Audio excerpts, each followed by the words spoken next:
The gown had been sealed inside a cedar wardrobe for 60 years. I know because the estate records said so. 3rd floor, east wing, a room that no one had entered since 1963. My clipboard noted it as contents, personal effects, condition unknown.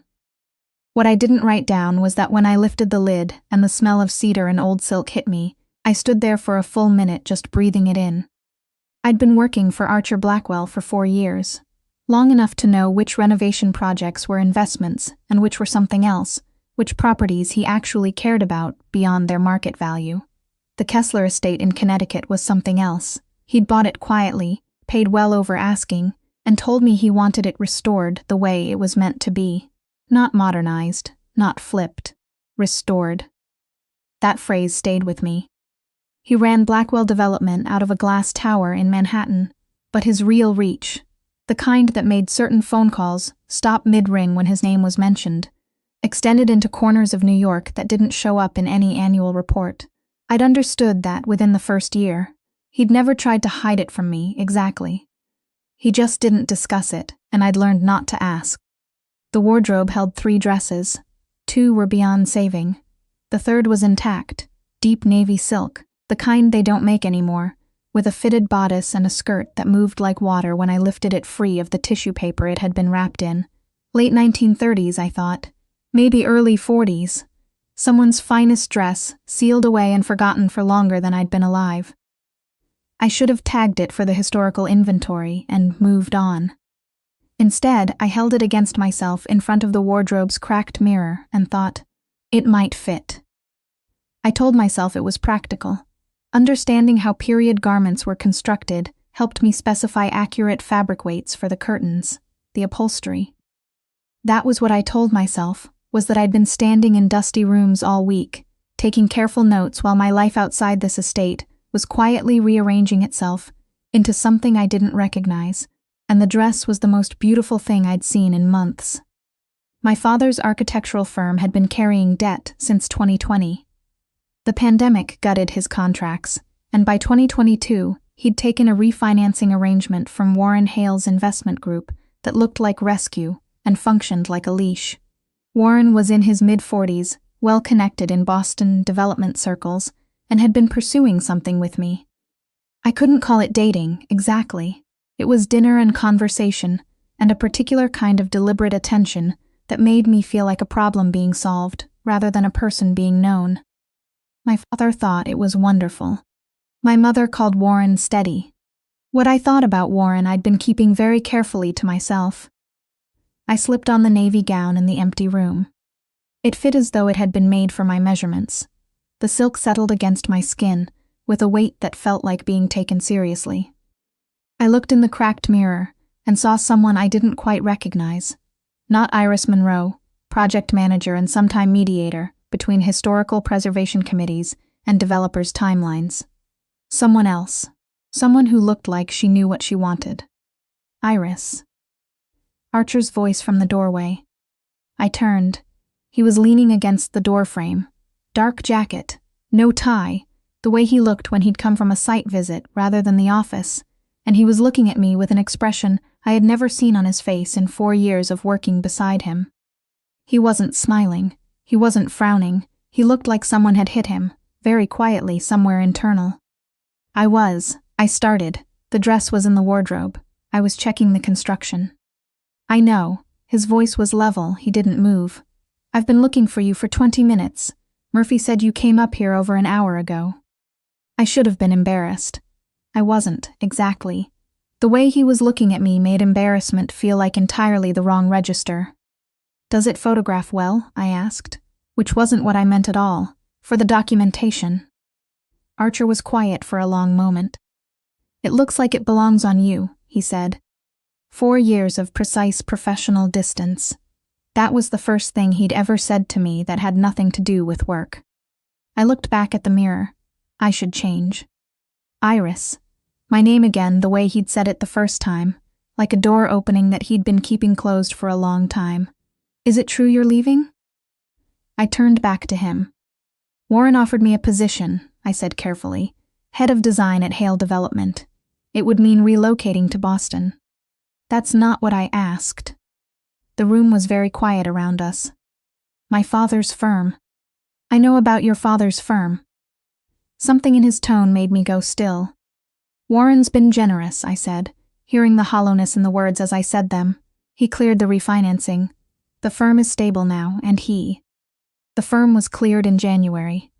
Archer's voice was deliberate, each word placed carefully. Through a capital investment routed through a development trust. That happened 7 months ago, Iris. Before Warren mentioned the position in Boston. Before he said a single word to you about relocating. I stared at him.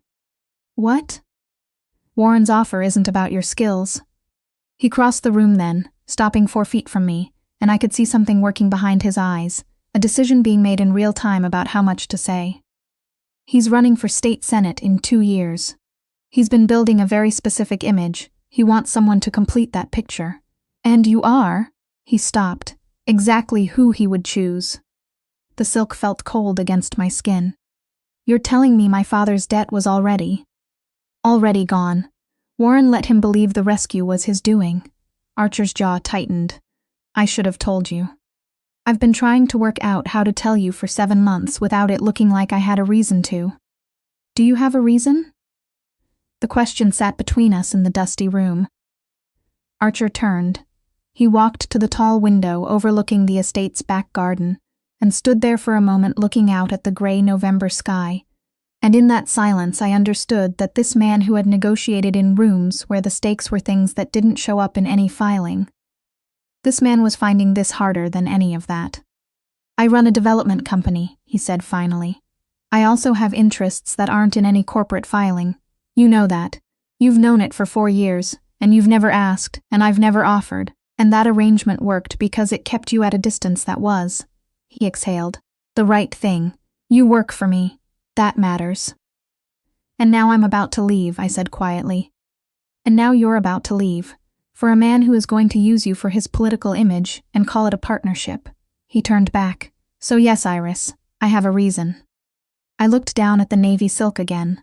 The woman in the cracked mirror had stopped being a stranger sometime in the last 10 minutes. Why didn't you tell me? I asked, not angry, not yet, just needing the shape of it. Because I thought you wanted the arrangement with Warren. You never told me you didn't. You've been.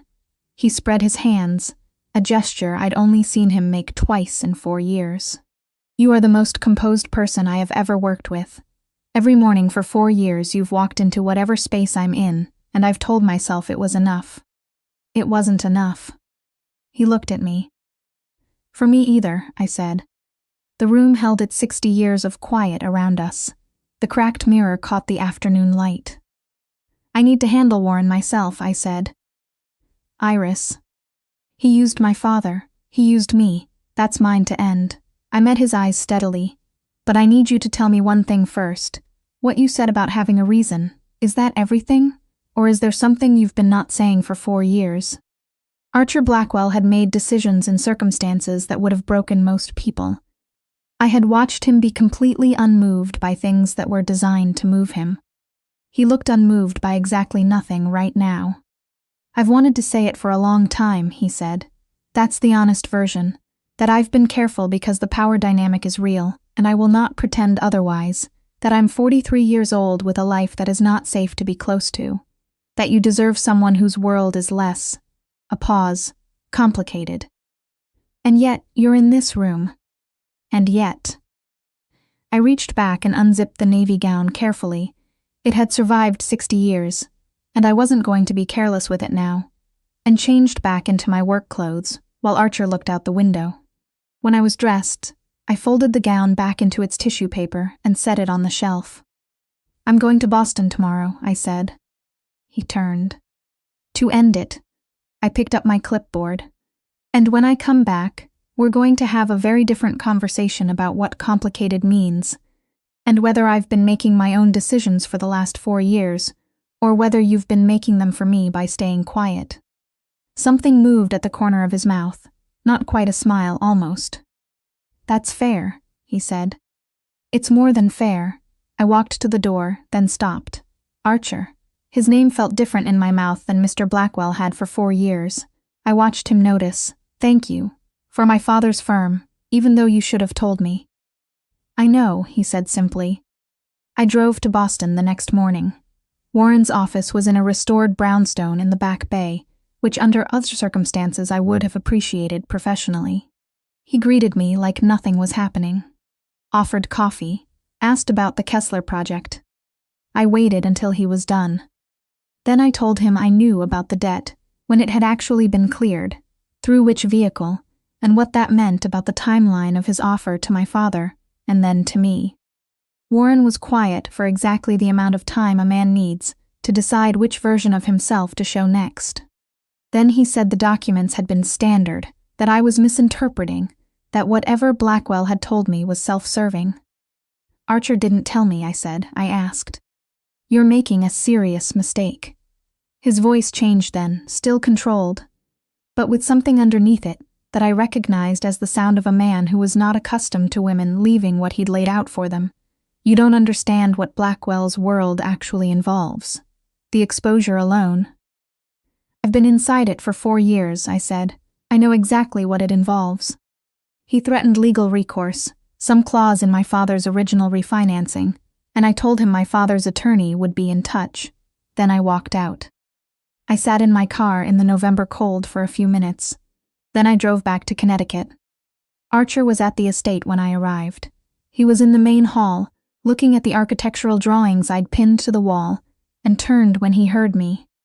How did it go? He asked. He threatened legal action. That'll resolve itself.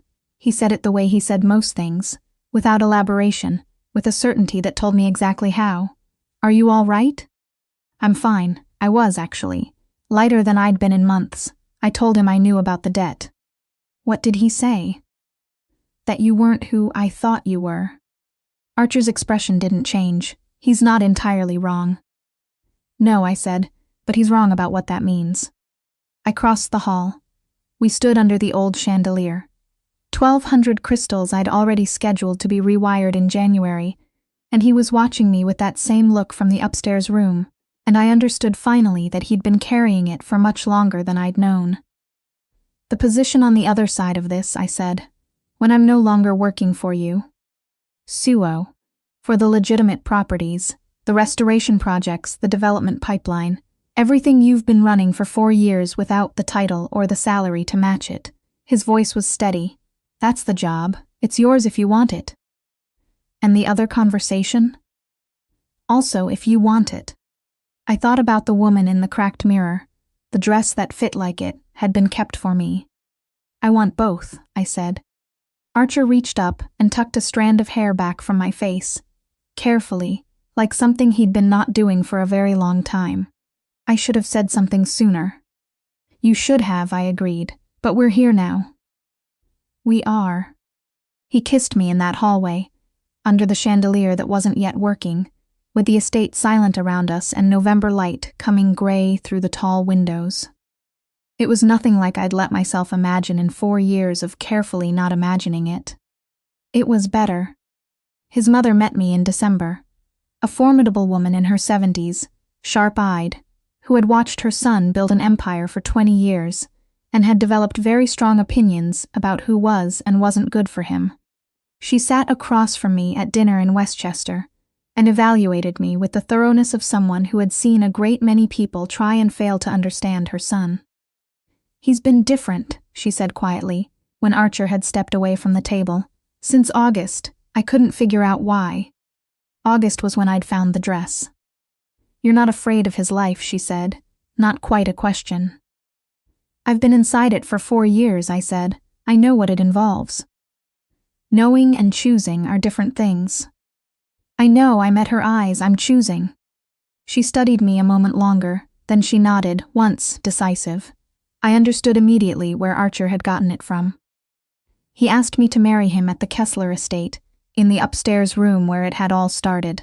The restoration was nearly finished by then. The chandelier worked.